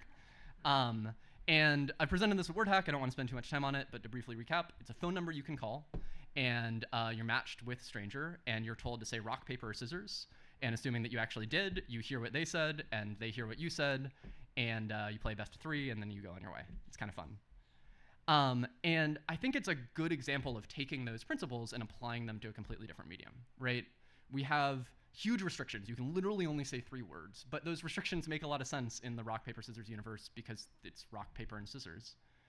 And games are really fast, and it's literally played over a phone line, so there's no concerns about text or, images. But one cool thing about talk, paper, scissors is that we have a bunch of data from it. So we transcribed everything that everyone said when they called the phone line, and we got a decent number of calls. And so we now like have a bunch of transcripts that are just like, what did people say on the phone? And the craziest thing is that the answer is that 25% of them didn't say rock, paper, scissors, which is a lot. So let's maybe look briefly at what that looks like. So I should say to start, 10% of these are potentially them saying rock, paper, or scissors. So that's like maybe it's rock and then another word, and maybe it's like you said rock, but there was some noise in the background. I don't know. Although sometimes people are saying rock and then like swearing, so hard to say. Kind of surprisingly, only 19 people said penis, which like, those are phenomenal penis numbers. Really, really proud of that. And subscribe to my channel didn't do much better. But there's a lot of shit, right? So like 1.5% here was hate speech, and another 1 point something percent was just people saying like fuck and other things that like probably not hate speech, probably not what you want to hear when you like dial a phone number. And then another 1 point something percent were people like plugging their websites and otherwise kind of doing spammy things. So like 5%. But then maybe interestingly, the other 11% here, the anything else, was literally just that. Like there were no patterns that I could find, and it wasn't particularly malicious. Like I think I found 2 Waluigis in there as an example. People are just saying stuff into the phone. And that's, great or kind of fun. So to kind of wrap up, we need these restrictions in games to make things feel safe and comfortable. And those constraints should drive the experience. And those constraints should really, really, really account for that 5% that are just straight up malicious and are trying to ruin the experience for other people. You want to be very careful to absolutely prevent that. But you should think a lot more carefully, or I think you should, about how to kind of treat the rest of that. The 10% of people that were saying, Waluigi or whatever it was that they were saying, or the people that were putting pieces of paper over their glasses. Because that's fun. And I think there's a lot of fun in pushing those boundaries with strangers and getting to kind of explore that space. In Talk, Paper, Scissors, we didn't let any word through but rock, paper, scissors, but you could say the words in really funny ways. So you could cue into someone and they could say scissors, and like maybe you had never thought about doing that before, but like that you're gonna respond in some funny way because it's a best of 3, right? You're gonna do something fun back. And I think there was a lot of joy in that, and it was fun to kind of see people do that when I played. So it's kind of worth thinking about that because I think there's something really special there. In particular, to kind of you and this other person have this mental model of like what the computer is trying to do, what rules it's trying to enforce, but it's probably not like perfect at it. It's doing something kind of weird, and you get to show each other how that thing works. I think that's really special. So that's it. You can find my work at ea.games or on social media. You can find Greg's work at greg.technology, and thanks so much.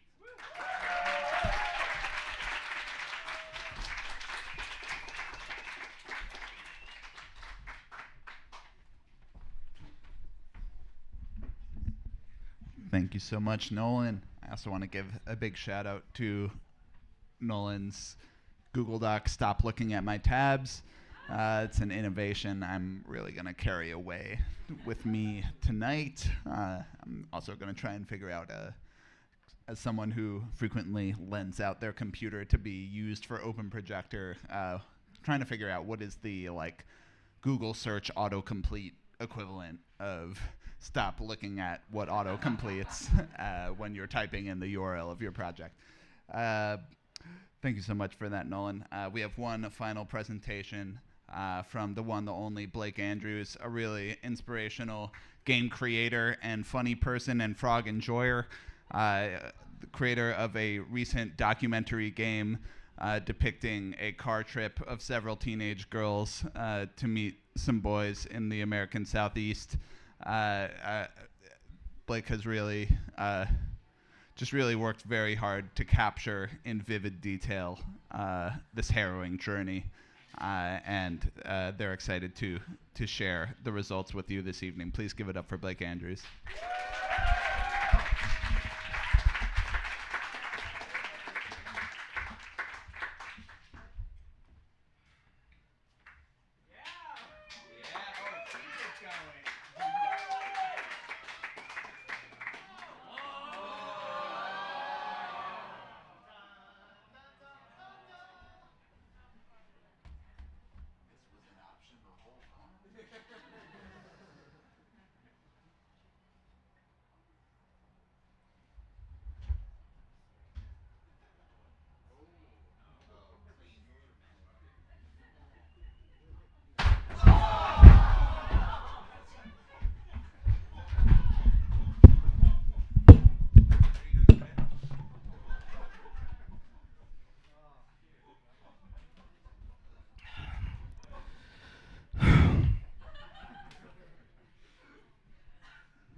the fuck is wrong with you people?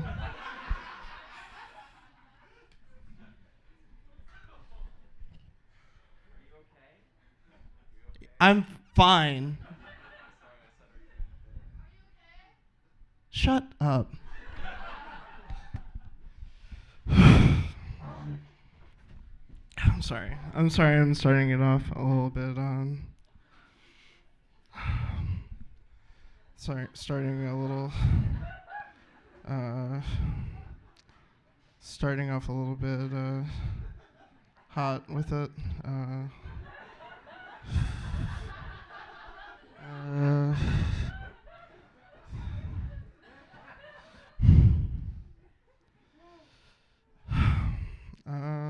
Okay.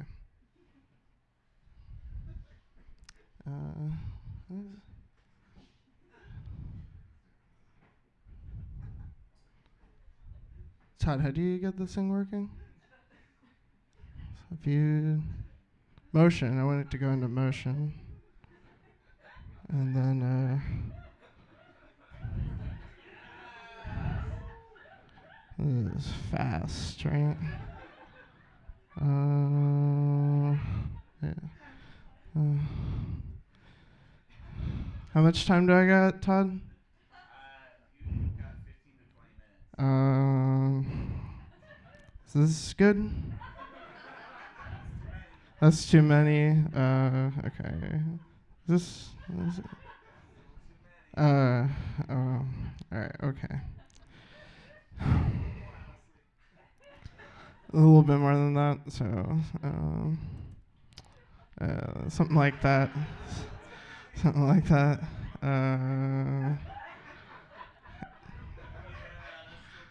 Okay. All right. We'll. I'll set it for 5. We'll see kind of how. We'll see how it goes. Oh wait, did I get rid of the timer? Oh, it's still going. That's really cool.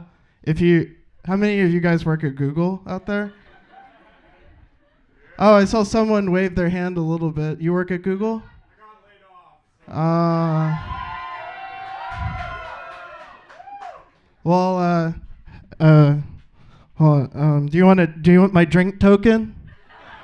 Come on, everybody, give him a round of applause. Someone pass him back this drink token. The other one's for me. So I can set this back to 5, right? Okay.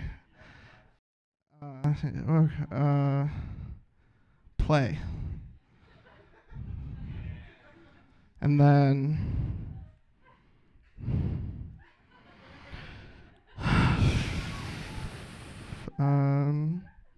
so what did I do? Tools, linked objects. I'm on a computer, and I want to learn how to edit the chart data. So everything's okay. So it looks like I just press slideshow and I just get started.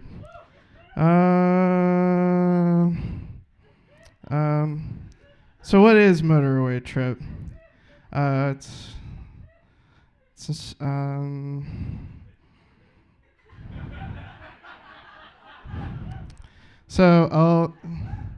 is more annoying than I thought. So let me just. How do I do this? Motion. Make it longer, right? Okay, there we go. Okay. What? Someone said no? All right, so it all started when I was a little kid. My mom was this is beautiful. This is her Instagram. This is her Instagram.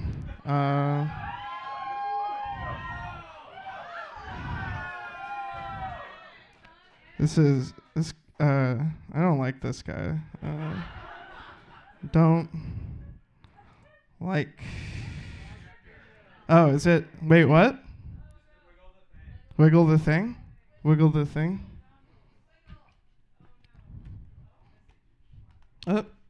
Like this? Is it back? Is it back? No? What is it? What's going on? Let's see. I'll go to, what is it called? Screen? Display? Well, you guys can all just whip out your phones and watch it on Twitch. There will be a 10-second delay, but I think you guys will all get the point. Is it really?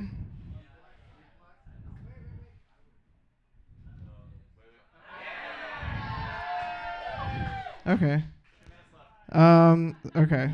All right. I was leaving a message. I don't like him. Where'd my cursor go? Oh, there it is. Post.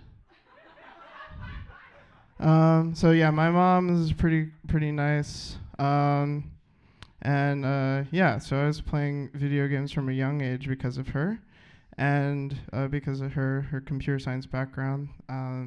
She introduced me to stealing video games. So she got a ripped copy of Richard Scarry's Busy Town, and I sat down on the computer and installed it from a very early age. She also had a lot of friends that made freeware, shareware games. She told me her friend made F Godmom, and in doing some research, I don't know, I don't think she was lying, but maybe the guy who told her that he made F Godmom was lying to her. Anyway, whoever made this, it's a good game. Anyhow, I became real pissed off as a teen, and games calmed me down. But my grandparents didn't like to buy me games that cost more than a couple dollars. So I mostly played stuff like Knife Edge Nose Gunner. Played Alundra 2, not Alundra 1. And I also played this game. It's just labeled as shooter. But the graphics look pretty cool, so there's like a lot of cool stuff to a lot of these. I also got Digimon World 2.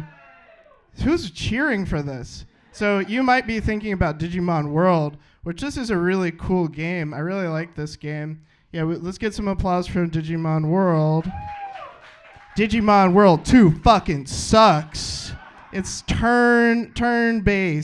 I didn't like that shit as a kid, so I got on the computer and I played some other games instead, like Mega Man vs. Metroid. And I also went on DeviantArt, mostly looked at hentai, but I found out about Cave Story. I found out about this one, and then I found this site. And from this site, you might know is created by the person who made Spelunky, and TigSource is also where games like Minecraft was made, and also Infiniminer, which came out before Minecraft, and also Fez.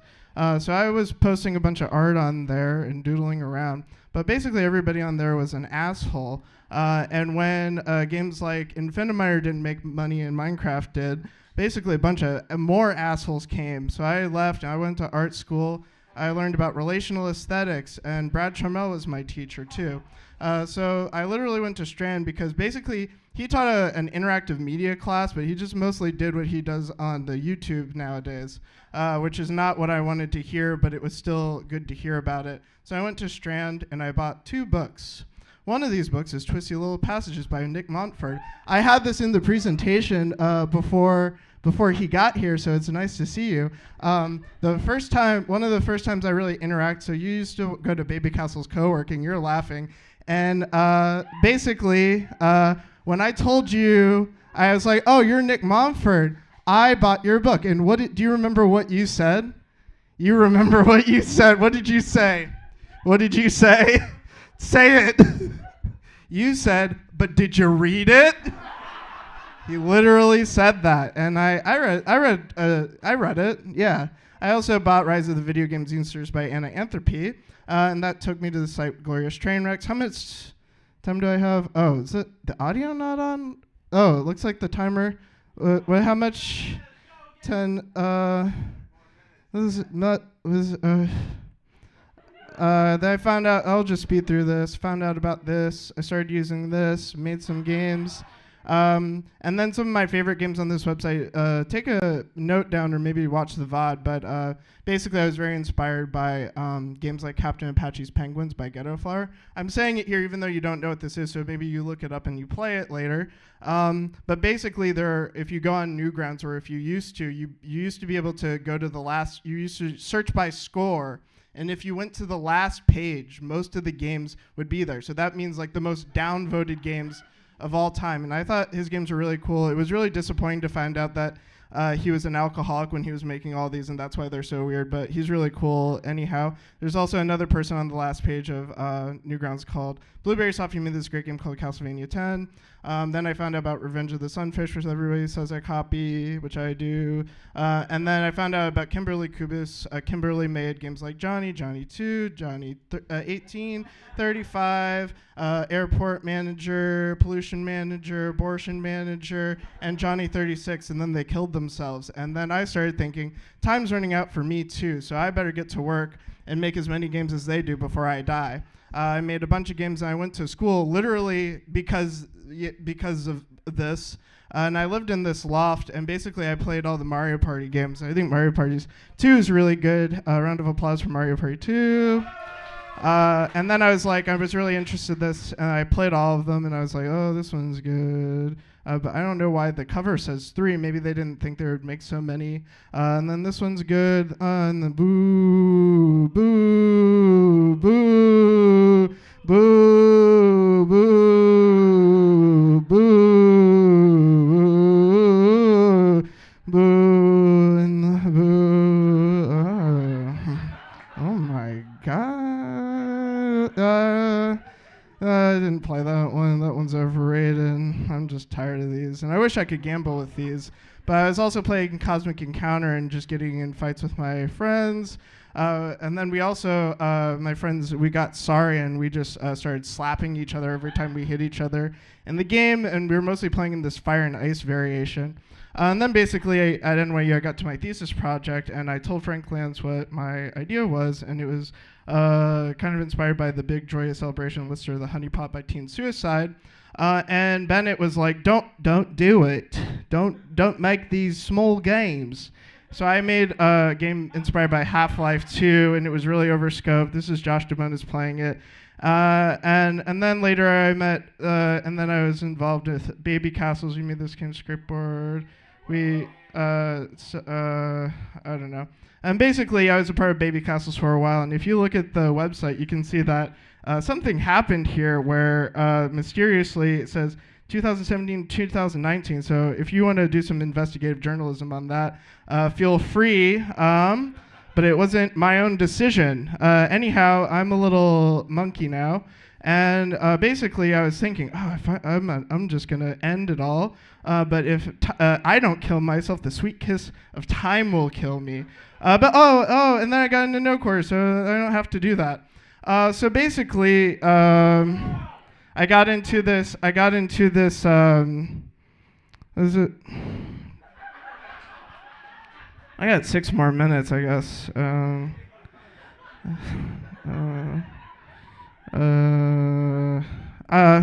But basically, there's this prestigious games event that I got into, I look up to, and I was like, this is my big chance to really do something interesting. This isn't working. So basically, I need to exact revenge. Hold on, I'm just going to turn this off. Basically, my life was leading up to this moment. I wasn't really looking forward to anything, and I needed to exact my revenge.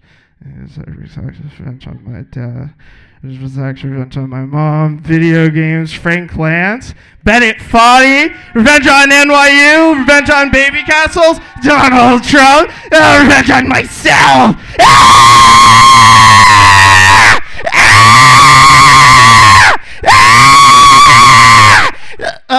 Sorry.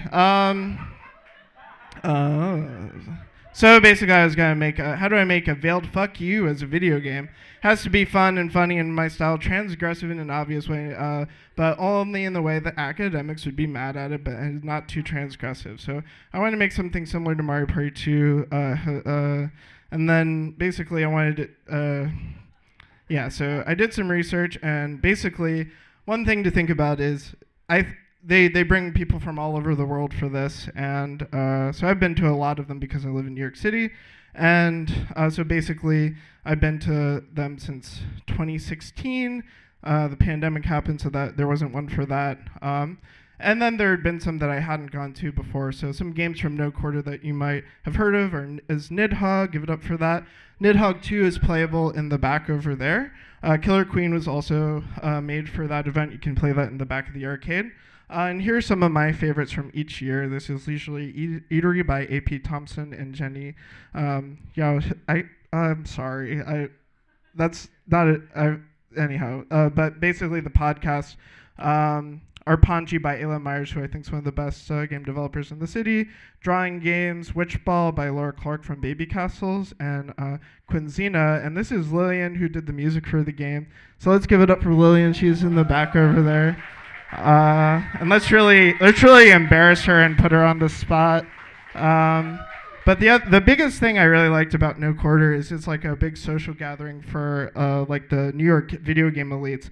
And I really enjoy talking to this guy, Tim Rogers. And basically every year from 2016 to 2018, 2022, I look forward to talking to him every single year. How much time do I have?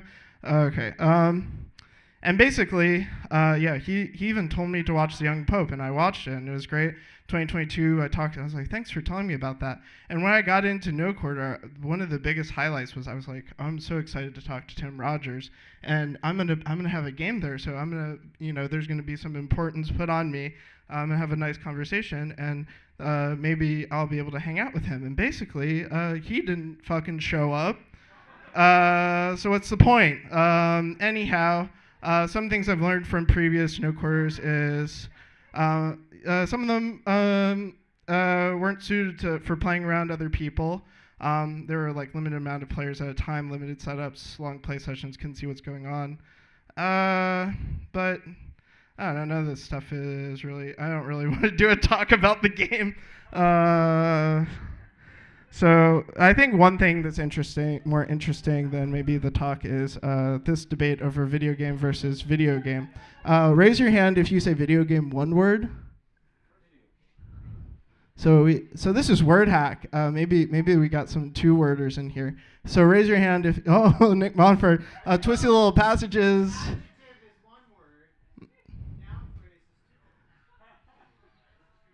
We'll talk about this. We'll get into this. Raise your hand if you're a two-worder. So someone. Sorry. Wait. Huh? Sorry. Did you say something? Was it you or somebody? Anyhow. All right. So basically, the way I kind of see the dichotomy here is video game. It's more like an omni-media thing. It's treating games as, separate from games. They're their own thing, so it needs its own word, which is a, conjoining of two different words. And video game is a video type of game, right? It's related to games. And basically, I think people who say video game one word are losers, and they look like geeks, and I hate them. They're geeks, and if you do two words, you're really cool. You're like the guy in the Dare. This is Acquire. Acquire is for adults. I like two words. It's for adults. Sid Saxon helped popularize games for adults. And, when I hear Sid Saxon, I think more like Sid Sexton. So there's like a dichotomy between one-worders and two-worders. One-words are squares, and two-worders got two girls. So I'm a two-worder. I'm a neo-reactionary hyper-formalist. And I practice neo-reactionary hyperformalism when it comes to games. So basically, if you think my games look weird or whatever, it's actually look at the systems. I made this this sort of thing here that basically gets you can take this. So you can say, you could talk about chess, and basically you can follow this, and then you'll see from the chart, right? And spoiler alert: chess is an authoritarian right-wing game, but basically, I think games are for nincompoops, and I think people who say that like good graphics are basically these people sitting in Plato's cave. And when people say the controls feel good, they're like in the Matrix. They're like, I'm so immersed. And then they play one of my games, and they're like, oh, what are these controls? Oh, what are these graphics? I'm waking up to all the bullshit I'm fed. So my games wake people up.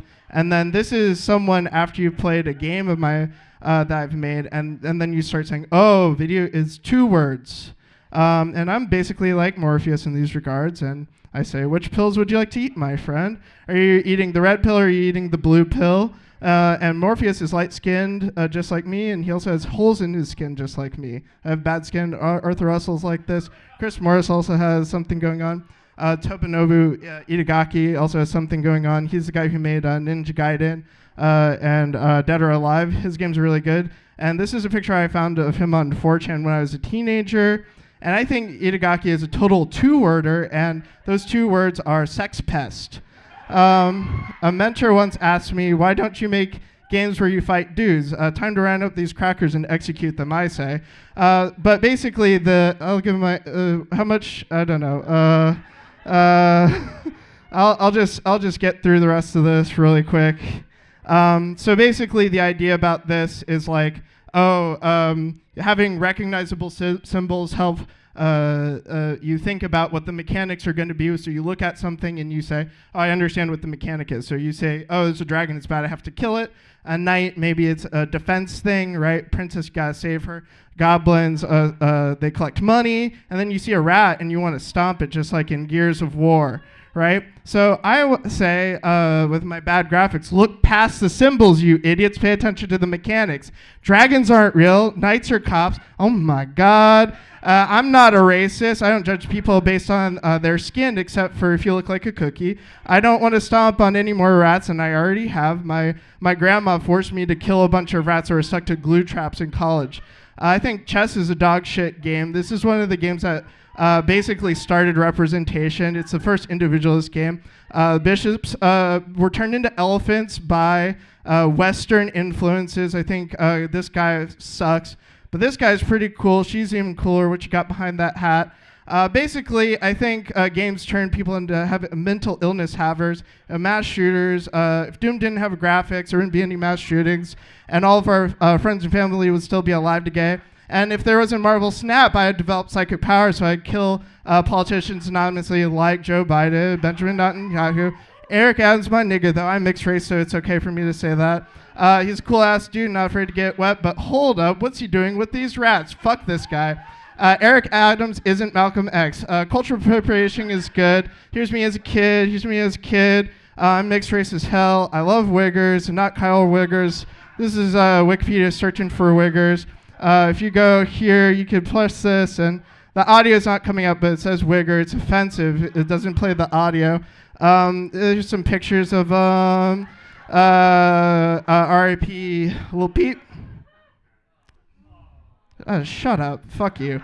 And yeah, basically, other than Drake, wiggers means poor white people. Japan loves to appropriate. These are some Japanese cholas. I think they look pretty cool. Japanese were really great in appropriating things for Jet Set Radio Future. Sonic has hip-hop style. Here's him doing some gang signs. Here's Black Sonic. This game's great. Black people love this game. Here's Black Goku, and here's African-American Goku. And yeah, the audio won't play for some reason. They embrace each other, and basically, yeah, I don't know. It's weird that you wouldn't show any of these white women dying on screen, and then Lil Rel says bitch in the movie. I don't really like the dichotomy of that. And I like Kirsten Dunst. I love cultural appropriation here. White women are cool. These guys kind of suck, though. These are a little bit weird, but I think when women do it, it's a little bit more interesting. It's more interesting when they do it. I don't know. Let's just watch the trailer for the game. Okay, I have time to play the trailer, right? Is the audio not working? Oh, where is it? Where is it? Sorry, hold on a second. I'm almost done. I'm sorry.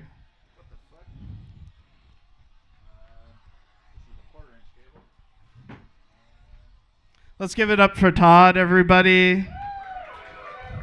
Let's give it up for to Rhodey, everybody who's in the sound booth.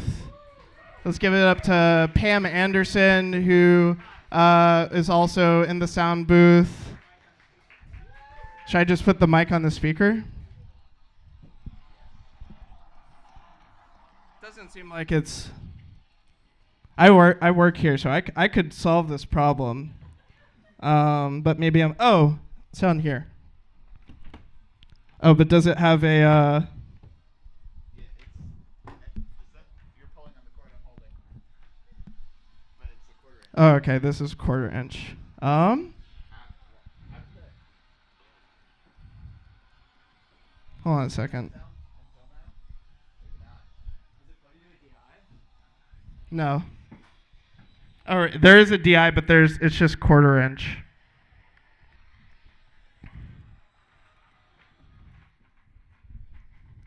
Thank you, Pam. Give it up for Pam Anderson.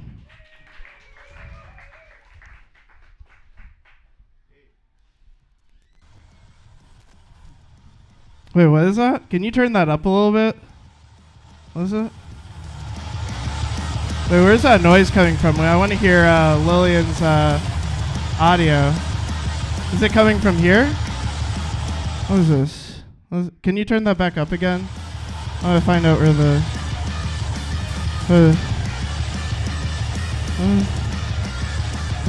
coming from here.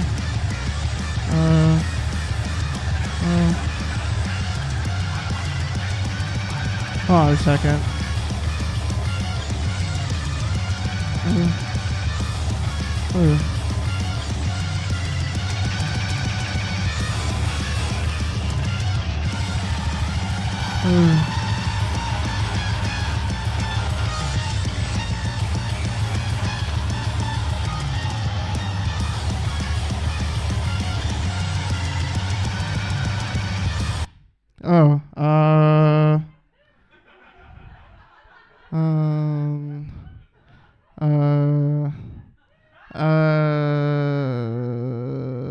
Here you go.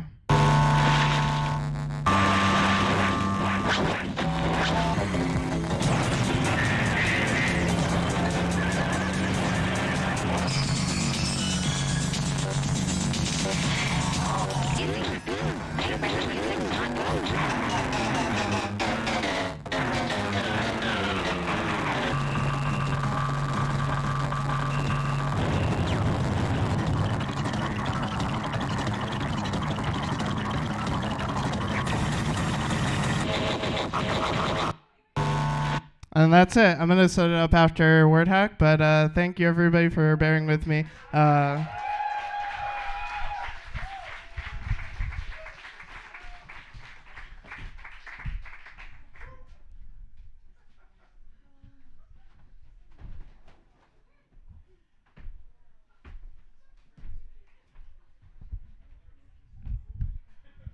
Wow. Thanks so much, Blake. The game is really fun. I've played it. You play lots of quick little games, and yeah, it's just like that. It's just like what you saw. So you should go play it. Wow. Hey everyone, it's nice to join you down here under the screen. This is the end of Wordhack. This is the time we arrive at the end of every Wordhack, where it's the end, and. Yeah, there will be more word hacks, but they won't be the same as this one. They'll probably be completely different. Let's give it up one more time for all our presenters this evening. And thank you so much to all of you in the audience, without whom it would make no sense to do any of this, and to all of our open projector presenters for sharing something. Yeah. And if you're thinking about maybe, hey, I would like to share a thing at a future Open Projector, yes, you can. The sign-up sheet goes out at 6:45 before the show. If you work later or can't make it at 6:45, you can shoot me an email. Join the Wordhack email list if you would like to get an email about the next show, and you can send me an email and be like, hey, I'm running 10 minutes late. Please put my name down. That's the thing I can do if you email me. There's for sure going to be another Wordhack. It's going to happen again. Don't you worry. Our next one is on March 21st, I believe, third Thursday of every month. We'll be back here. We'll still be having a really good time. Not the exact same good time that we've had tonight, but a different good time that I've prepared for you. It'll be great. You're in a room full of really fun video games. If you haven't been to Wonderville before, you can play some of these video games without the rudeness of playing them during someone's talk and presentation. Thank you for not playing the games during someone's talk and presentation, but now it's a totally acceptable time to do them. The silence is letting me know it's my time to end my end of show monologue. Thanks so much for coming, everybody. I'll catch you next month.